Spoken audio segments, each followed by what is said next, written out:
Bonjour à toutes et à tous, bienvenue dans votre émission Ensemble c'est mieux. On va retrouver Evan. Salut Evan, où est-ce que tu nous emmènes ce matin?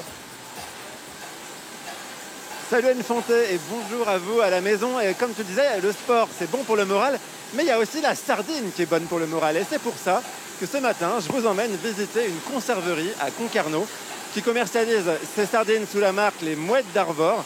Vous allez voir que le savoir-faire n'a pas changé ici depuis 60 ans.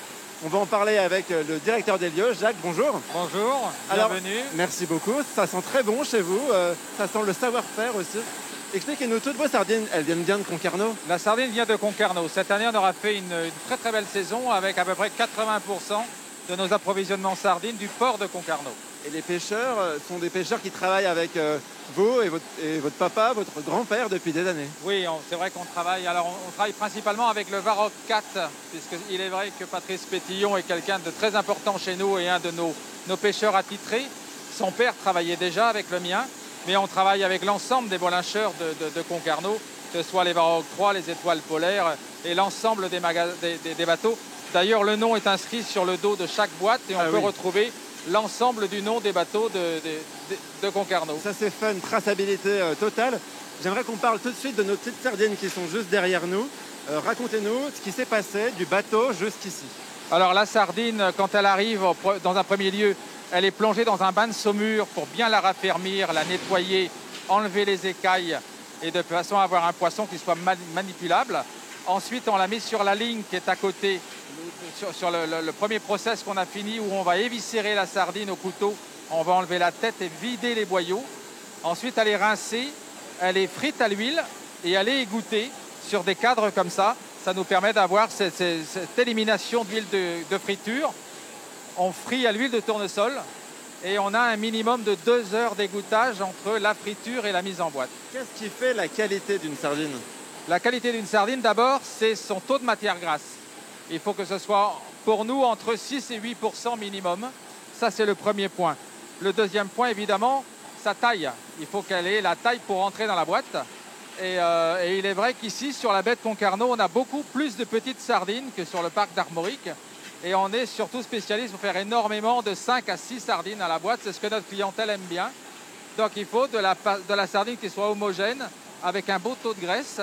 Et qui fasse au moins entre 4 et 6 sardines et puis par le boîte. fait de les viscérer aussi, c'est ça aussi, c'est un signe de Alors qualité. le fait de les éviscérer à la main, ça permet de bien vider pour avoir une digestion facile d'un poisson qui est pré-cuit et qui va bien évidemment bien digérer.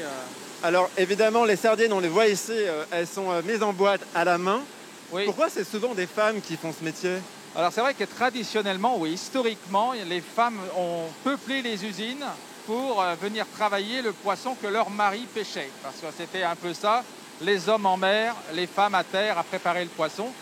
Et ensuite, la tradition s'est un peu perdurée aussi parce que la sardine est fragile. Et c'est vrai que la jante féminine a quelques qualités supplémentaires pour faire un peu plus attention et prendre un peu plus soin du poisson. L'autre côté, c'est vrai que ce n'est pas non plus un métier qui demande beaucoup de force, c'est pas un métier lourd de manutention. C'est minutieux. Donc c'est minutieux et c'est vrai que ça s'apparente bien à la jante féminine, même si on a de plus en plus d'hommes aussi pour compléter l'effectif. Et bien justement, on va aller voir un peu plus près la chaîne de mise en boîte. Anne Fonté, est-ce que tu es plutôt sardine à l'huile, sardine à la tomate ou alors sardine aux agrumes? Eh bien moi c'est sardine au piment d'Espelette. Rien à voir. Ah, je vais voir si on peut te trouver ça alors, on va voir. Ça marche, à tout à l'heure. Allez retrouver Evan qui est aujourd'hui à Concarneau, à la sardinerie Conidec. Oui, alors Anne Fonté, tu voulais goûter les sardines au piment d'Espelette, vu que tu n'es pas là, c'est moi qui m'y colle, mais j'avoue que c'est plutôt un plaisir. Elles sont trop bonnes vos sardines, Jacques. Dites, comment est-ce que vous élaborez les nouvelles recettes? Alors les nouvelles recettes, on les élabore avec un petit laboratoire que l'on a, une petite cellule qui est apparentée au service qualité qu'on appelle la recherche et développement, et qui est avant tout la mise au point de recettes au goût du jour, une rénovation de recettes et une création de recettes avec les ingrédients nouveaux qui sont compatibles avec notre process de sardines. Alors en plus ce qui est dingue, c'est qu'on sent même pas l'arête. Non, parce que c'est justement là le secret de cette cuisson et de cette friture à l'huile, c'est que le fait d'avoir choisi la bonne sardine à la bonne taille, on se retrouve avec une arête complètement friable que l'on ne sent absolument pas. Ça, c'est top, pour les paresseux comme moi, c'est plutôt pratique. Alors là, on voit que vos collaboratrices sont en train de mettre les sardines en boîte à la main et avec du citron. Ça fait partie des ingrédients qui sont peut-être les plus populaires dans les sardines. Oui, c'est vrai que ça fait partie vraiment des classiques, la sardine au citron. Là, en sachant que là, c'est à partir de citron qu'on reçoit le matin et qu'on tranche nous-mêmes pour avoir une vraie rondelle de citron et donner ce petit côté acide qui va bien se marier avec l'huile d'olive et la sardine. Donc, on met la rondelle de citron et après, on place chaque sardine. Est-ce qu'il y a une technique particulière pour que alors dans la boîte? Il y a une technique, c'est ce qu'on appelle l'arrimage. On va mettre la sardine tête bêche qu'on peut emboîter au bleu ou au blanc. C'est-à-dire, si vous voulez montrer le ventre ou le dos. Et tout ça va être mis méticuleusement avec nos collaboratrices avant le fameux huilage et la stérilisation qui vont être l'étape finale avant la stérilisation de ce process. C'est vrai qu'on a vu tout à l'heure l'huile qui coule dans les boîtes. Vous en faites des versions light ou pas? Non, mais on fait pas mal d'ingrédients différents, ce qui nous permet qu'en utilisant entre l'huile d'olive classique et l'huile d'olive bio, on finit par avoir un échantillonnage et un catalogue assez intéressant. Oula, j'ai failli taper dans la boîte de sardines. Quelle est la recette qui se vend le mieux? Alors, la recette qui se vend le mieux, c'est la sardine à l'huile d'olive. C'est le grand classique. Bien évidemment qu'on décline avec les millésimés, qu'on décline en boîte de collection et sur différentes illustrations différentes et suivi on va dire, des spécialités citron et piment qui sont vraiment devenus des grands classiques aujourd'hui. Et alors, vous êtes labellisé produit en Bretagne, ce petit label bleu et jaune qu'on peut voir avec le petit phare. Oui. Qu'est-ce que ça vous apporte? Est-ce que ça vous aide à mieux vendre, par exemple, à l'export hors de la Bretagne? Alors, ça nous permet déjà de montrer notre appartenance à notre région. Ça nous permet évidemment d'affirmer le fait que notre savoir-faire, il est régional, il est breton. Et bien évidemment, ça va de soi qu'on fait en sorte de créer la totalité de notre valeur ajoutée en Bretagne. Malheureusement, on ne peut pas utiliser tous nos ingrédients en Bretagne puisque l'huile d'olive, c'est un des premiers ingrédients qu'on n'arrivera pas à trouver ici. Mais l'ensemble des savoir-faire et l'ensemble des ingrédients sont vraiment faits en Bretagne, y compris d'ailleurs tous nos prestataires. On essaye vraiment de travailler au maximum avec notre Bretagne qui nous est chère, bien sûr. Bah oui, et je ne vous ai pas demandé, mais il y a combien de salariés ici qui travaillent? Alors ici, on est à peu près 80 personnes en équivalent temps plein. Bon, alors on va continuer à découvrir votre sardinerie, puisque dans la ligne juste à côté, eh bien, on met en boîte du thon et il y a plein de choses à apprendre sur le thon. Donc on se retrouve dans quelques minutes pour en parler. À tout à l'heure. On file maintenant du côté de Concarneau pour retrouver Evan. Dernière étape de notre visite à la conserverie Gonidec de Concarneau, eh bien, c'est la mise en boîte du thon. Alors Jacques, on parle beaucoup de la surpêche, le thon rouge n'est pas hyper bien réputé. Comment s'y retrouver quand on est consommateur parmi toutes les variétés de thon pour consommer durable? Alors nous, c'est vrai qu'on est surtout spécialisé dans le thon Germont. Le thon Germont est un thon qui est sous quota, qui est sous surveillance permanente. Donc là, on est quasiment assuré d'avoir un poisson qui a bien été prélevé au moment où il faut, en respectant son environnement et en ne pas allant chercher, on va dire, des faux poissons ou des fausses captures.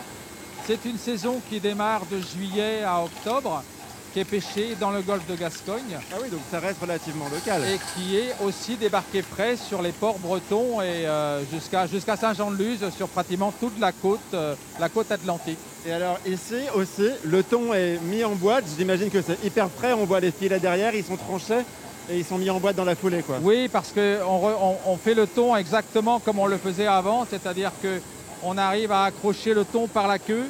On en fait des filets, on nettoie et on met vraiment en boîte que la chair, essentiellement la chair, débarrassée du sang, débarrassée de la peau. Et on y rajoute de l'eau et du sel. Vraiment naturel. C'est vraiment naturel. Le thon va cuire dans son jus pendant la stérilisation et on va avoir le thon naturel tel qu'on pouvait l'acheter il y a 50 ans. Alors, il y a un label que les consommateurs aguerris connaissent sûrement, c'est le label MSC pour la pêche durable. Vous avez décidé de créer votre propre label parce que tout simplement, il n'était pas assez exigeant, le MSC. Oui, alors c'est vrai que aujourd'hui, le MSC est plutôt parti sur des techniques de pêche, mais nous, on a trouvé qu'il n'était pas suffisamment regardant sur d'autres choses, notamment sur les petits thons qui sont pêchés dans le golfe de Guinée, où là, il n'y a pas de froid, il n'y a rien. Donc, derrière la technique de pêche, attention, nous on a voulu vraiment raisonner sur sa globalité pour avoir un poisson de qualité. C'est exactement comme la sardine de Bolinche qui est pêchée en Bretagne. Nous, on connaît les bateaux avec lesquels on travaille et on sait que nous, ce que l'on veut, c'est un poisson qui soit de la mer à l'assiette, tout soit vraiment respecté et pas seulement que quelques critères. Donc on a voulu faire un ensemble et un cahier des charges complet qu'on a mis en place l'année dernière, qu'on a fait signer à tous nos fournisseurs pour pouvoir être vraiment sur de la pêche responsable. C'est aussi ce qu'attendaient de nous nos clients, c'est d'avoir la garantie que l'on respecte bien l'environnement et qu'on respecte la mer, l'océan. Et demain, il faut bien se dire que nous, ce qui nous intéresse aussi, c'est demain. Et pour pouvoir prolonger à demain, eh bien, il faut qu'on préserve la ressource au maximum. Et justement, est-ce que demain, les boîtes des mouettes d'Arvor seront vendues dans la France entière, voire dans le monde entier? Alors aujourd'hui, l'export chez nous, c'est à peu près 8%. On envoie de la marchandise un petit peu partout, entre 8 et 10%, plutôt fort en augmentation, parce qu'on vend aussi du premium et on vend aussi notre Bretagne. Le reste, on n'a pas forcément vocation à vouloir remplacer un gros faiseur.